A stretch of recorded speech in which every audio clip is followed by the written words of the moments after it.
Welcome back to Antics Garage again. Once again, we got a good one for you. Something we ain't done, something you probably started seeing out there that's been recently developed. We're gonna do it here. We're gonna show you how we do it, and on the kit we've got. Yes, that's right. Here at Antics Garage, we love pop-up headlights. Why? Because they're awesome, and they don't make them anymore, and they're exciting. Oh, shut up. They're great. You know that. And the C5 Corvette was the last car with pop-up headlights. However, they're not very bright. Yes, you can put different bulbs in them, but you know, they come up pretty high. They're a little invasive maybe to some people. So what we're gonna do, and what we've demonstrated here, is show you how to put the sleepy eye headlights in your Corvette. So that is how high up they go factory, and this is how high up they're gonna go once we're done. There's gonna be a new bezel here, new bulbs here, and it will be brighter than factory. So it honestly gives the car, in my opinion, Bill, I know, Bill, you may disagree, but I do think it gives it a pretty aggressive look, a little bit better than factory, and it's pretty interesting. We go from an angry look with the headlight all the way up, we're like, just get out of my way, to, oh, I'm chill, I'm just out for a cruise. But hey, the benefit is you go from, I can kind of see, I'm getting older, got to squint a little bit, you know, I wish these things were better, to, we're going to, oh my God, we can light up the guy in front of us and he's like 30 cars ahead of us. So definitely be able to see a lot more, a lot better. Me personally, I guess we're trying to go for more of a bright light aerodynamics that flow with the car. I mean, what do you think, Jack? I call it a relaxed aggression. You know, cars have faces, and yeah, like Bill was saying, it was angry. Now it's more of like a subdued, relaxed aggression. I think it looks pretty good. I like it. Stay tuned. We'll go through it and give us your opinion on it. So the first step here is we got to remove our lens and our black bezel right here that surrounds it. Now, really nice thing about these cars is that you can manipulate the height with the end of the motor right here. So for some things, you know, with your tool, you may need to have a little bit more room. You can just adjust here. But for this particular case, we're going to have this light all the way up in order to get everything off that we need to get off. So you can see for the black bezel, got a Phillips screw there, 2 on this side there and back there. Hey, Jack, remember the Muppets? Remember the chef? And he had his stuff. Well, what do we do here at Antics Garage when we're taking parts off and we don't need them anymore? No repeats. So once you got your little bezel off, see the 2 screw holes on that side and that side. For the actual lens itself, you got 2 Torx bits back here and 1 on either side of the lid. Now, you might be asking yourself, okay, so they've explained it, but what actually are they putting in its place? You can see here is your replacement bezel, much more low profile, and here are your headlights themselves. There are a couple different options. You have options for these. It looks like these are just like 3 pods on a 3D printed base. There are options. I know I've seen rectangular ones, which I really like, but that's what's going to be where we're going to be replacing. And we'll take you over to Corvette Bill for the next step of the process. And I'm sorry if you hear the fan in the background. Corvette Bill, has it not been like 90 plus for the last 2 weeks here? It's been nasty here, so we got the fan blowing with the AC on. Trying to stay cool, but we're working at the same time, so please excuse the fan. Yeah. What do we got here? All right. Next up is we got to take this headlight assembly out. This is the culprit that keeps it dim and not so bright. On the back side over here, there's a 10mm nut that you have to take off. You can leave this tab in place. It'll just pivot out of the way. And then the same thing over here. We want to take this pivot off. And what you got to do is take your... Don't lose your screwdriver. That's not the proper service procedure. You take a Torx bit, a 25 Torx bit, and you want to break this 10mm loose right here. I just had it a minute ago. Okay, there we go. Unfortunately, old parts, they're stubborn. Can't get a ratchet wrench in here. So what we're doing is we're just undoing this bolt. This stud will slide out. This is what holds the headlight assembly. And obviously we're getting rid of the old and going in with the new. So as you can see how it pivots out. This is the first one you take out. Once you take that nut off, then I'll take the nut off back over here. And everything, when you go to put these back on, you want to go through the top hole, not the bottom hole. And it'll make sense, you know, later on down the line. Oh, good Lord, it does not want to come apart. Where are you tightening it? You're pushing down. Well, why didn't you tell me I was tightening? I'm telling you now. He thinks that I'm supposed to remember everything. Well, you're Corvette Bill. Yeah, I don't. And this, I don't know if you've noticed, is a Corvette. But I'm on the opposite side of the light, so it makes it a little harder to understand. All right, now that we got that one bolt out, you'll see the headlight assembly. You saw the first stud that we took out that allowed the headlight to come out. Now this will pivot it. You got your wires back here that are still connected to your bulbs, but what your next step is going to be is disconnecting these. And remember which ones go where, because when we get to the install process, it's actually kind of a little confusing and a little complicated. So just keep a mental note, put a piece of tape on it, whatever you got to do so you remember that your green and black is your high beam, your brown and black is your low beam. Once you get those disconnected, there's two 10 mils that are on the back of this tab.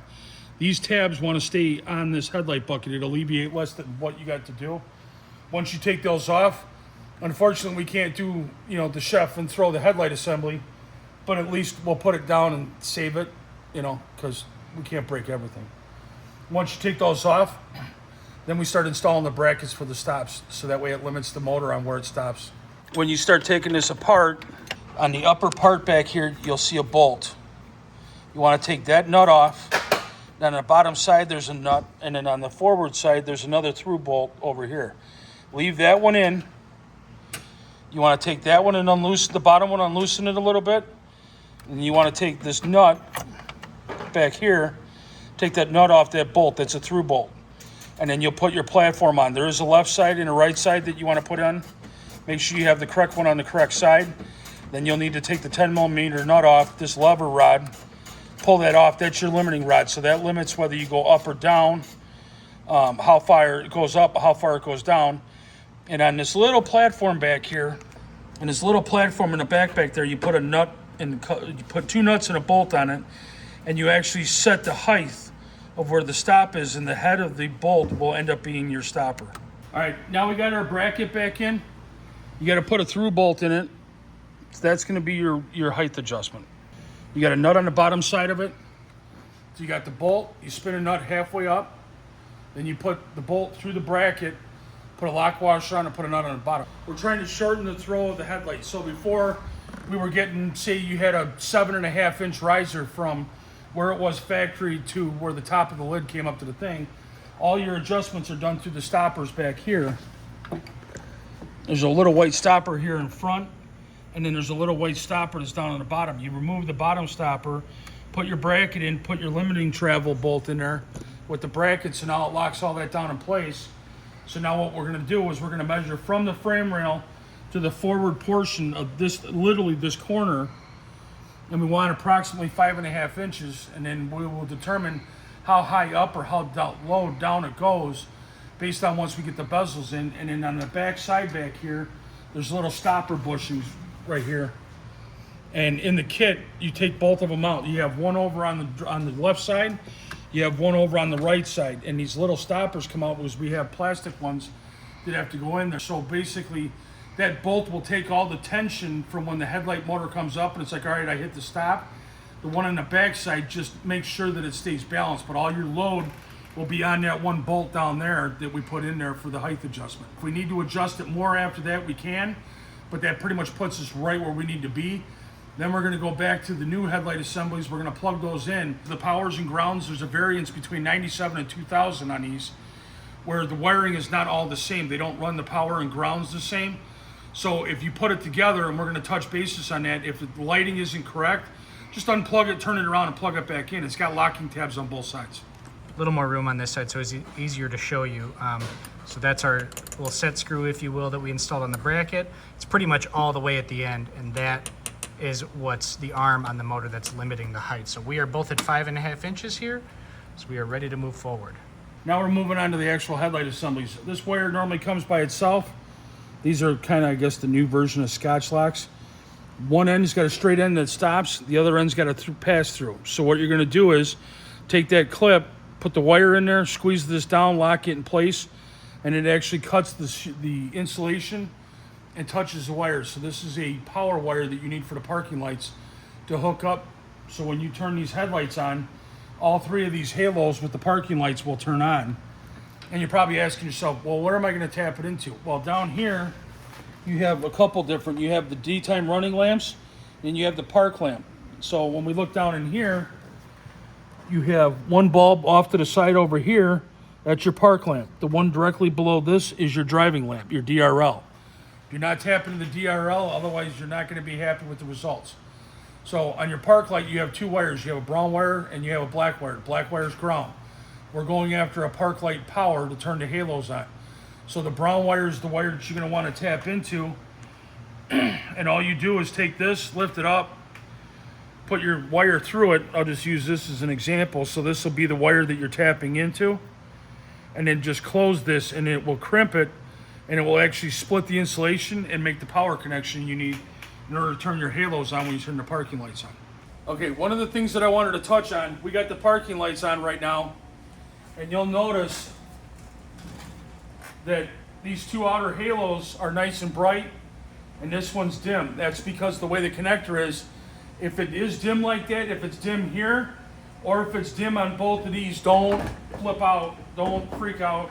So what you're gonna wanna do is go back in here, the single connector, your bright beam, because it's on the bright, take and unplug that connector and rotate the car side, or the other one, 180 degrees. Rotate it around.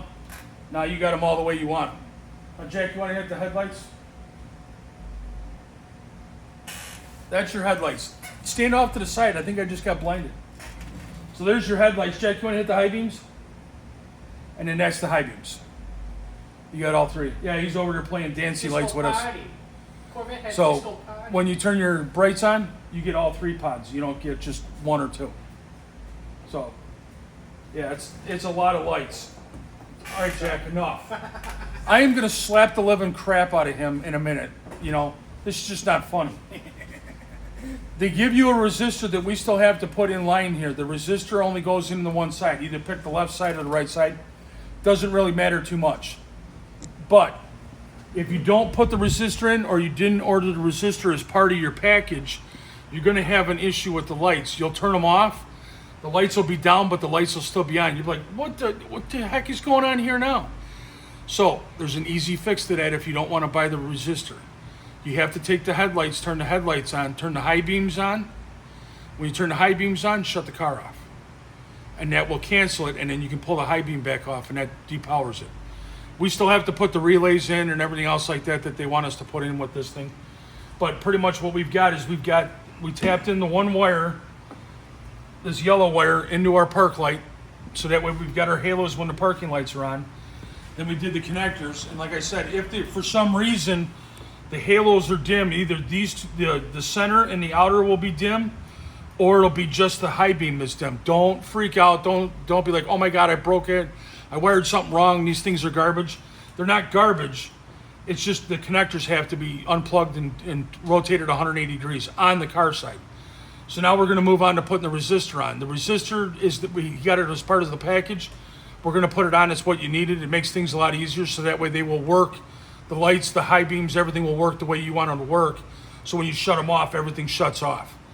The resistor is going to be floating back there. It does get hot. It does, resist. It changes the amperage and the voltage to the headlights. It also messes with the BCM on the inside of the cars for how they read. So when you do that resistor, put it to something metal, self-tapping screw or something like that. Put it to a frame rail. That way it doesn't matter if it gets hot. If you leave it floating in there, it could touch the other wires and burn them. So skipped ahead a little bit and went ahead and installed the light assemblies themselves. You can see each of these assemblies is held down with 3 bolts. You got one there, one at the bottom, and one over here. One more point, that bracket down there. See how on the arm from the headlight motor, it's got a bit of a scrape on it? That's because it's the head on the bolt with the bracket design, like it's really not large enough to fully support that arm. So you can see that scrape there. That's because it was able to just glide right past the head of the bolt. So we went ahead and just bent that bracket just a hair, so that way there's a lot more contact between that arm. Now, when you go to put everything back together, the lid and the black bezel for the lights themselves, you kind of have to do them at the same time. So we're going to be utilizing the factory 2 Torx bits on the back side of this. And you're going to want to utilize that one right there as well. You will not be able to use the Torx bit on the other side.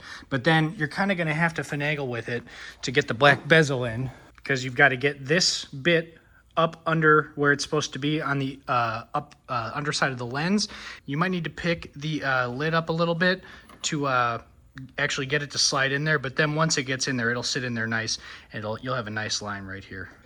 So close, but not close enough. It's aftermarket, right, Bill? We love aftermarket, don't we? The aftermarket is interesting. Once you get those screws in, you'll be able to kind of just pick this up and sort of you just got to real gently just kind of push it down underneath. Be careful not to scratch the paint or anything. You'll be able to put this last screw in right there. Again, it's at a bit of an angle, but if you get it in there far enough, it actually looks totally fine. Go on over to your headlight stock. Let's see, flip them on, and they both go down. Oh, sorry about the light.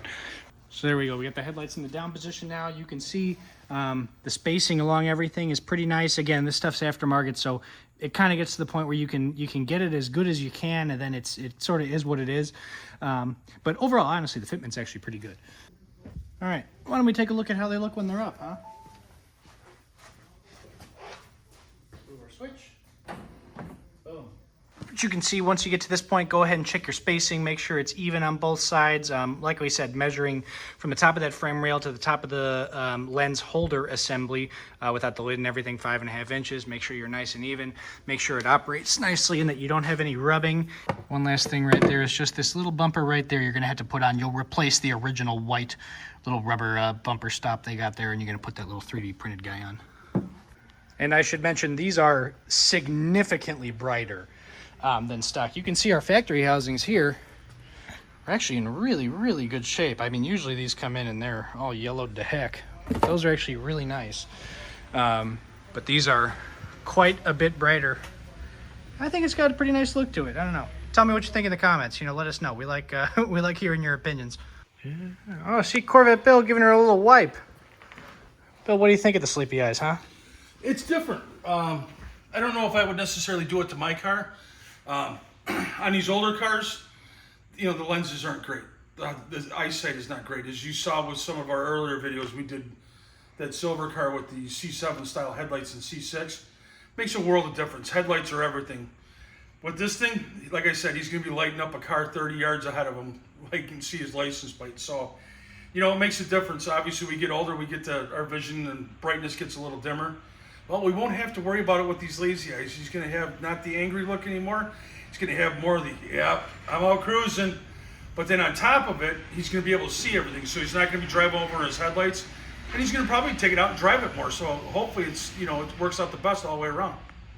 All right, everyone, we have one very important last step. Now, you might notice the car that Bill is standing in front of is red. That's right. This is actually our Lingenfelter C5 that we did the balancer explosion video on. Go check that one out.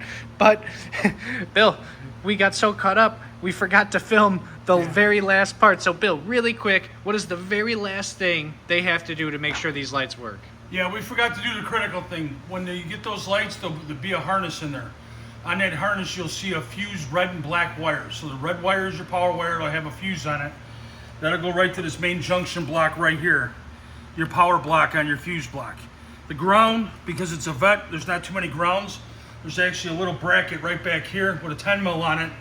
That's where you want to put your ground to, so that way you got your power and ground hookup. Then you want to locate inside your fuse box panel fuse 9 and fuse 10. Fuse 9 is right here, which will be this 10 mil right here. It's kind of hard to see, but you'll see it anyways. You just look for number 9 and number 10. And what you want to do is the other two sides of it, one will actually have a copper, like a brass tap. You want to put the black wire with the little tap on the bottom of the fuse, push it in firmly into position 9. Now the other one is red. The new kit that we did had a double fuse on it, so it fits in one fuse spot, but it's got two 10 mini amp fuse, the little micro amp fuses, the mini 10s. You got to reuse number 10, which will be this fuse right here. You'll have to put it in there, but you'll have another empty slot on that black wire.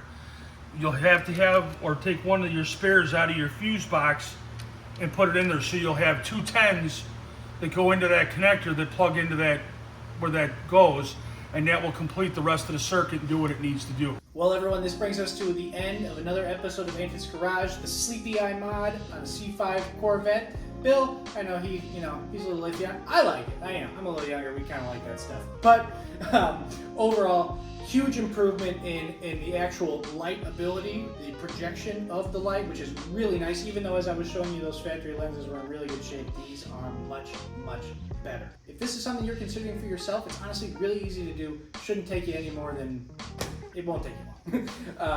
But yeah, as always, guys, thank you so much for watching. We appreciate each and every single one of you. Thank you so much for tuning in and commenting with us and joining us on this journey. We got a lot of stuff coming up. You saw that. I won't say anything less, but there's one car in the background you might be seeing later on a future episode of Andy's Garage, which we are very excited for. Bill and I just got done having a pretty long conversation about that Chevelle over there. Bill, I think all that's left, we're going to go take this thing outside, aim him up real quick, and send this thing on its way, huh? Yeah, let's make it brighter, and let's make sure he's not driving over his lights. Make it nice and even, but as always, thank you so much for watching, and we'll see you next time. I almost forgot. Please don't forget, like, comment, subscribe. It's very important. And hit the bell. You want to hit the bell. Trust me. It's like right there. It'll take you like nanosecond. Hit the bell. Trust me.